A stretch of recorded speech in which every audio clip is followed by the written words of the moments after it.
Agustín Cosme Damián de Iturbide y Aramburu nació el 27 de septiembre de 1783 en la ciudad de Valladolid, hoy Morelia. Era criollo, hijo de un vasco con ancestros nobles y una dama de la sociedad de Valladolid en la Nueva España. Si bien su padre tenía una gran hacienda y negocios, Agustín se decidió por la carrera de las armas cuando tenía 17 años. A los 22 se casó con Ana María de Guarte, hija de un acomodado español. Durante la crisis de 1808 se decantó por el pronunciamiento encabezado por Gabriel de Yermo y Miguel Bataller para deponer al virrey José de Iturrigaray. Al año siguiente fue partícipe de la represión de la Conjura de Valladolid encabezada por Mariano Michelena y José María García Obeso. Durante la Guerra de Independencia rechazó la invitación de Miguel Hidalgo a unirse al movimiento por considerar que la manera en que se desarrollaba no era la correcta. Es por eso que se mantuvo en el bando realista y combatió a los insurgentes derrotándolos en la mayoría de confrontaciones, obteniendo con ello tener el control militar del Bajío. El llamado Dragón de Hierro inició una época para combatir a los rebeldes en donde los excesos y la represión fueron constantes.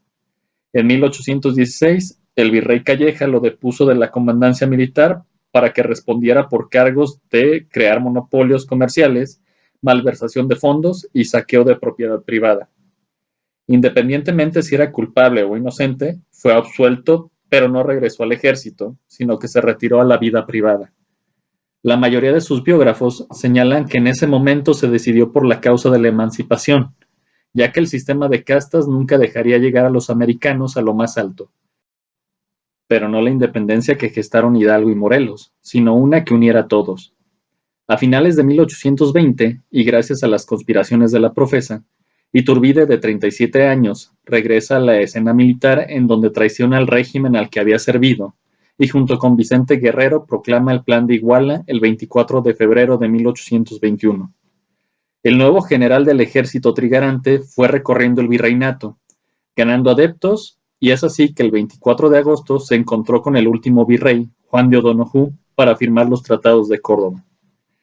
Decidido ya el destino de lo que sería la nueva nación, marchó a la Ciudad de México, a la cual entró el 27 de septiembre de 1821. La época colonial terminaba después de 300 años. Con el nacimiento del Imperio Mexicano vinieron tiempos difíciles. Fernando VII no reconoció la independencia y la lucha por el poder inició. Adelantándose a los republicanos, una multitud aclamó entre comillas voluntariamente a Iturbide como emperador la noche del 18 de mayo de 1822. Presionando al Congreso, este aceptó el mandato popular y el 21 de julio, Agustín de Iturbide fue coronado emperador de México.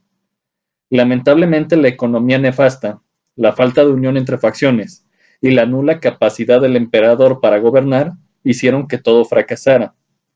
Derrotado por los militares, tanto enemigos como antiguos camaradas, y por las logias masónicas, el emperador abdicó el 19 de marzo de 1823, después de reinstalar el Congreso que él mismo había desintegrado. Fue ese mismo Congreso quien le otorgó por sus servicios a la patria una pensión de 25,000 pesos, que su familia seguiría cobrando en caso de muerte repentina. Además, se le ordenó que se trasladara a los reinos italianos. El 9 de mayo de 1823, el antiguo emperador llegó a la desembocadura del río La Antigua, en Veracruz. Hasta ahí llegó también el general Guadalupe Victoria para despedirse de él. Iturbide, como muestra de gratitud y admiración para su antiguo adversario, quiso obsequiarle un reloj, pero Victoria lo rechazó. Es así que, en cambio, Iturbide le regaló un pañuelo de seda, el cual el viejo caudillo conservaría por el resto de sus días. El 11 de mayo, Agustín de Iturbide, su esposa Ana, sus 8 hijos y 19 sirvientes se embarcaron en la fragata inglesa Rawlins con rumbo al Viejo Mundo. Se le asignó protección, ya que el michoacano temía un ataque, ya fuera por un barco pirata o un buque de guerra español. La situación en su patria no era nada halagadora. Había conjuras, rebeliones, como en algunas intendencias como lo eran las de Guadalajara, Oaxaca y Puebla, y hasta intentos separatistas como lo fueron el de Texas, Coahuila, Nuevo León y Tamaulipas. Estas coyunturas hacían que las manifestaciones en apoyo al retorno del Libertador se expandieran rápidamente. Mientras tanto, el 2 de agosto, Su Majestad Imperial llegaba a Livorno, siendo huésped en la casa de campo de Paulina Bonaparte. Iturbide quiso ir a Roma a entrevistarse con el Papa, pero le fue tajantemente prohibido.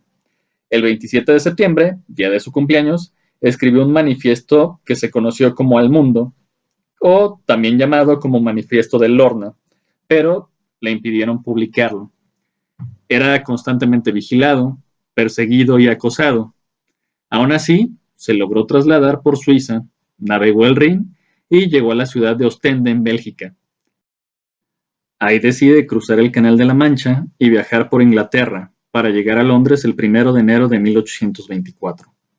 Gracias a un amigo de apellido Quinn, pudo publicar su manifiesto, en donde en uno de sus extractos se lee: el Congreso de México trató de erigir estatuas a los jefes de la insurrección y hacer honores a sus fúnebres cenizas. A estos mismos jefes yo había perseguido, y volvería a perseguir si retrogradáramos a aquellos tiempos. Durante su estancia en la capital británica, recibió cartas de sus partidarios donde lo animaban a regresar para hacerse cargo del país. El gobierno mexicano estaba enterado de cada uno de sus movimientos, ya que era seguido por José María Marchena, un espía que escribía informes puntuales al ministro de Relaciones Exteriores, Lucas Alamán. Animado, Iturbide escribe al Congreso un mensaje en donde notificaba su salida de Italia, así como su deseo y disposición por auxiliar a su patria, ya que pensaba que la independencia corría peligro por los esfuerzos de España en reconquistar sus colonias, auxiliada por la Santa Alianza. Dicha misiva fue fechada el 13 de febrero. En México, el 24 de marzo, se discutieron los levantamientos iturbidistas en todo el país. Al terminar los debates, el 3 de abril, se declaró traidor a Agustín de Iturbide si se presentaba en cualquier punto del territorio mexicano bajo cualquier título, al igual que cualquier persona que cooperase en favorecer su regreso. La moción fue aprobada con 66 votos a favor y 2 en contra. El 22 de abril se propone que si Agustín de Iturbide pisaba suelo mexicano, sería declarado traidor y enemigo del Estado. Por tal motivo, cualquiera podría darle muerte. El 28 de abril de 1824, esto se ratifica. Mientras tanto, en Europa, el 4 de mayo, Iturbide, Ana, sus dos hijos más pequeños, Ramón Malo, los sacerdotes José López y José Treviño, el italiano Macario Morandi y el coronel polaco Carlos Benesky abordan el bergantín inglés Spring con rumbo a México. El 14 de julio la embarcación llega a Soto la Marina. Benesky bajó y se presentó ante el comandante militar Felipe de la Garza. Le mostró una carta del padre Treviño en la que se le recomienda para proponer al gobierno mexicano un proyecto de colonización irlandesa. De la Garza le preguntó por Iturbide, a lo cual el polaco respondió que el exemperador se encontraba en Londres con su familia. Después de esto, se autorizó el desembarco de toda la comitiva. Al día siguiente, por alguna extraña razón, Iturbide cabalga junto con Benesky por Soto la Marina y fue reconocido por el teniente coronel Juan Manuel Alcalde. Confirmada la identidad, al día siguiente, el cabo Jorge Espino los detiene en un lugar llamado Los Arroyos. De la Garza se entrevistó con ambos. Iturbide le dio los motivos de su vuelta, ya que para él su exilio era voluntario. Es aquí cuando el comandante militar le explicó al otrora emperador que estaba fuera de la ley por el decreto del 28 de abril de 1824. Además, recriminó a Benesky por haberlo engañado, a lo que el polaco explicó que era militar y que solamente siguió órdenes. De la Garza trasladó a Iturbide a Padilla, donde sesionaba el recién creado Congreso de Tamaulipas. En otras versiones, varios historiadores dicen que de la Garza en realidad, al escuchar la explicación de Iturbide, lo reconoce como generalísimo, le da el mando de su tropa y se adelanta a Padilla para preparar la entrevista con el Congreso. Sea cual fuere la verdad, Agustín de Iturbide se encontró con diputados hostiles, que más que como libertador lo veían como el asesino de Hidalgo y Morelos. Tal era el caso del gobernador Bernardo Gutiérrez. Como es de esperar, a pesar de los motivos expuestos, nadie creyó en la supuesta reconquista, que irónicamente llegaría hasta 1829. El emperador fue condenado a ser fusilado por traición. El 19 de julio de 1824 dijo sus últimas palabras: Mexicanos, en el acto mismo de mi muerte, os recomiendo el amor a la patria y observancia de nuestra santa religión. Ella es quien nos ha de conducir a la gloria.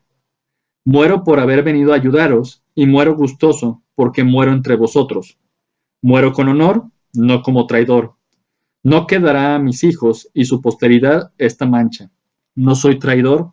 No. En ese momento lo alcanzó la descarga del pelotón. Hay quienes aseguran que 3 balas le quitaron la vida. Una entró por la frente, del lado izquierdo, otra en el costado izquierdo entre la tercera y cuarta costilla, y otra en el lado derecho del rostro alojada en la nariz. El 20 de julio fue sepultado en la iglesia parroquial de Padilla, que estaba abandonada y no tenía techo.